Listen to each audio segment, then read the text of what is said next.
Hi again, everyone. It's Brian Howie. Welcome to the Great Love Debate, the world's #1 dating and relationship podcast since 2015. We are back high on the podcast charts in France. So bonjour, mon ami. I'm in the lovely studios of Pod Populi Podcasts for the people. And you guys know I don't like to do too many podcasts that are just me or just me monologuing or ranting. But I kind of had more to say that was sort of tangential to what we talked about last episode. So I pushed a really good guest back 1 week, just 1 week. And you will be rewarded, I assure you. She's good.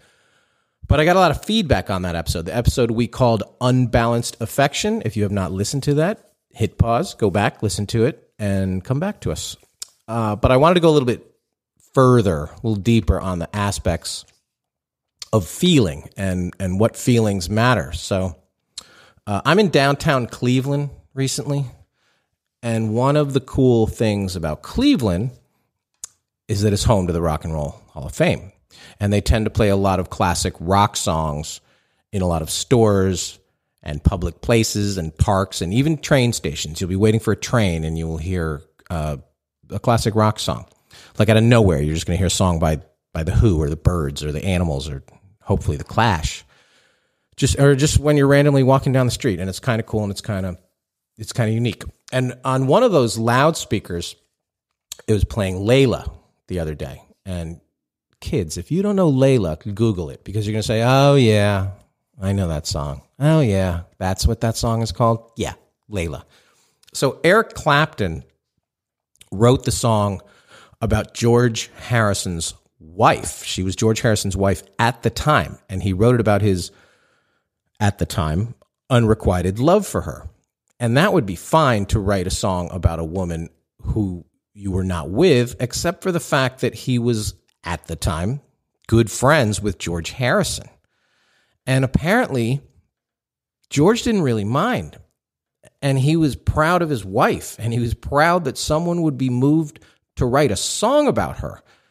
And Clapton was proud of the fact that he felt the way he did about her, which is amazing to feel that way and to be so sure in your conviction that you're willing to belt it out to the world. That's got to be hugely flattering.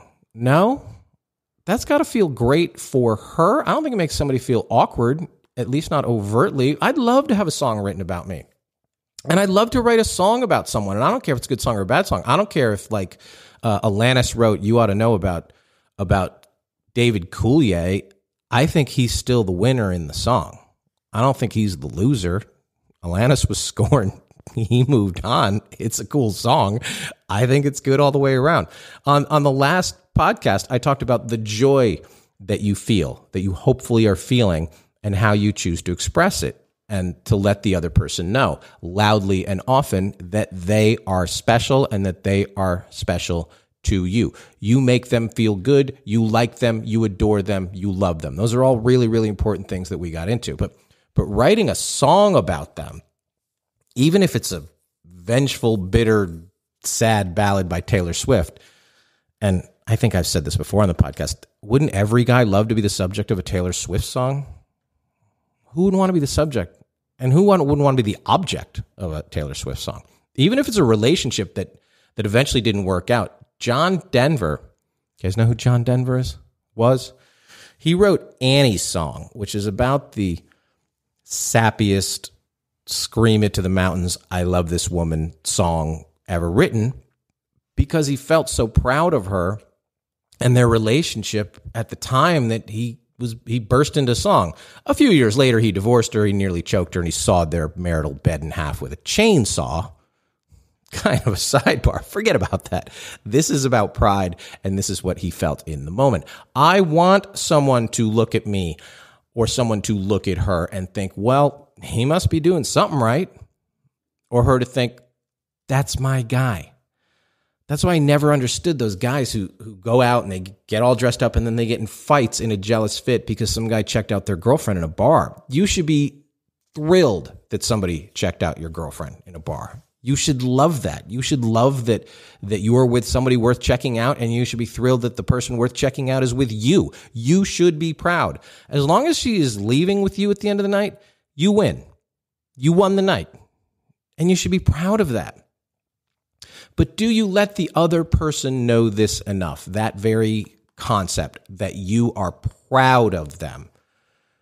You are proud to be with them, to be seen with them, proud about how you feel about them, where you are with them, where you stand, how you feel about yourself when you're with them. Look at her, look at him, look at us.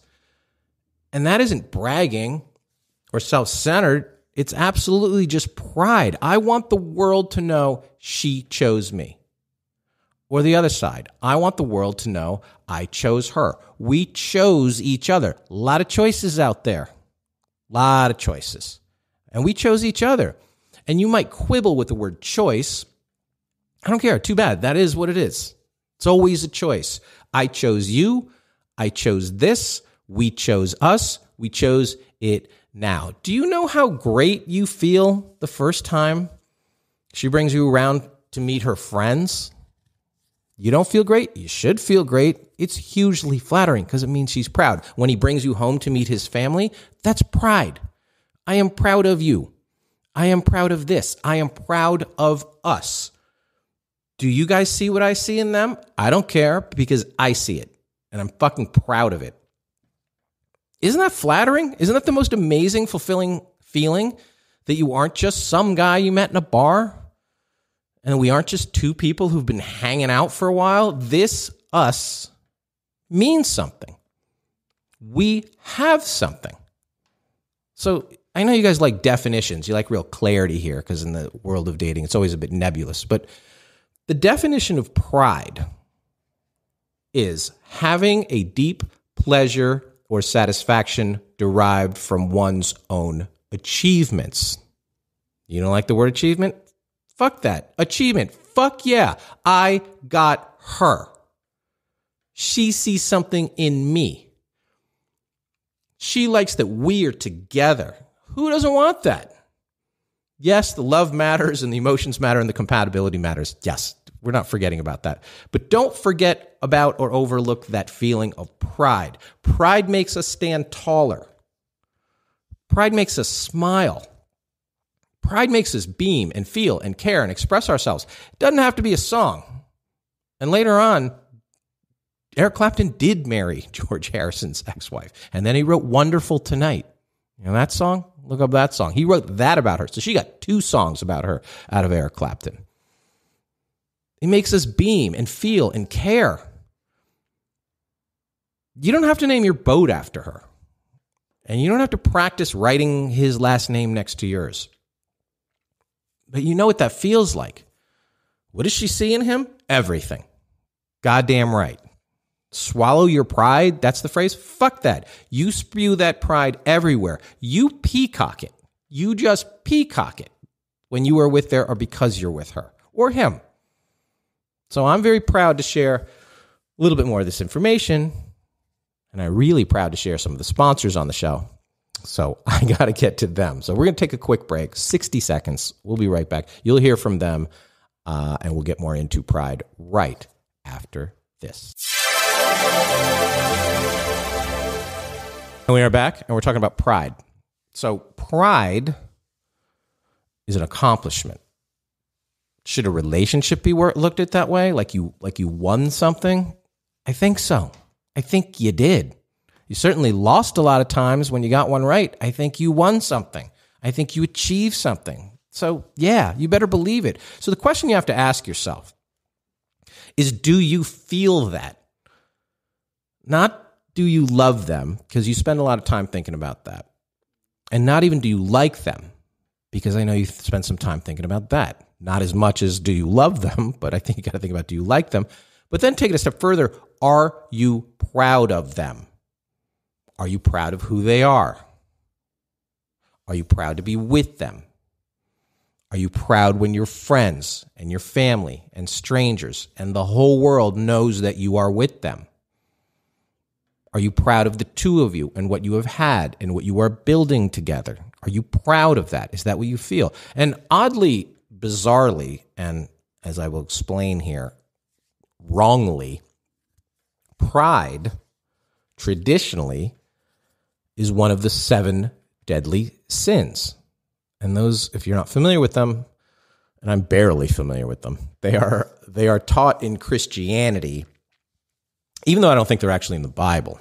So don't quote me. I'm not exactly a biblical scholar here, but I do know that the list has 7 things on it, 7 deadly sins, and they are greed, wrath, envy, lust, gluttony, and sloth. Pride is literally first. I left that one off. Those are the other 6. The other 6 are greed, wrath, envy, lust, gluttony, and sloth. Pride is first. It's first on the list of deadly sins. Just about anywhere you can look it up, every list, it's first. The original and most regarded as the most serious of the 7 deadly sins has been thought to be pride, which is insane and wrong and just misinterpreted. The theory is that pride leads to bad behavior and self-centeredness and immorality.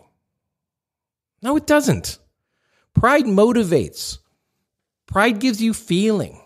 Pride gives you confidence and joy and motivation. So you're wrong, ancient theological scholars, or even modern ones. And the flip side in these writings, these teaching to the 7 deadly sins are what's called the 7 virtues, which I think some pope just made up back in the day. A lot of things some pope made up back in the day.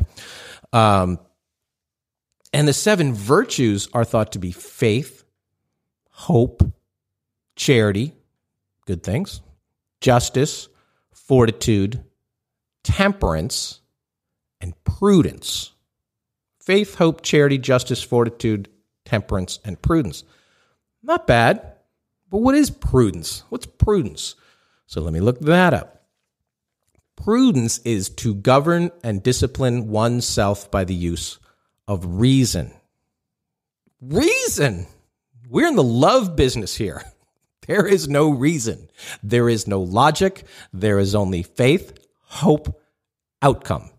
And that outcome is going to come from pride. So we're making a trade here. We're going to make an old-fashioned baseball-style trade. And we're going to trade away prudence for pride. So we're going to send prudence over to the sin side, and we're going to bring pride back to the virtue side. So we're going to rewrite thousands of years of teaching and theological philosophy around here at the Great Love Debate. Got to break some eggs to make an omelet. And this is a fantastic fucking omelet. And I know you're like, wait, it sounds like you're giving us advice, and you always say that you don't want to give us advice. You're not in the advice business. Yes, true. This is just entertainment. So be careful out there. And I'm only passing along my opinion, and I could possibly, no, probably not, be wrong. But I do know what matters. So I'm passing along what matters, and I do know what doesn't. And I do know what's important, because we at the Great Love Debate have heard from more people in more places, bonjour, mon ami, more times than anyone on this. We have been asking these questions all over the world for quite a long time here. So pride does matter. Be proud of your job. Be proud of your kids. Be proud of your life. I had someone email me recently. I might get a little bit more into her email on a letters, but basically the crux of the email was she said that she has a podcast about dating. Don't we all? And she was worried and asking me whether she should tell guys who she was dating about the existence of this podcast.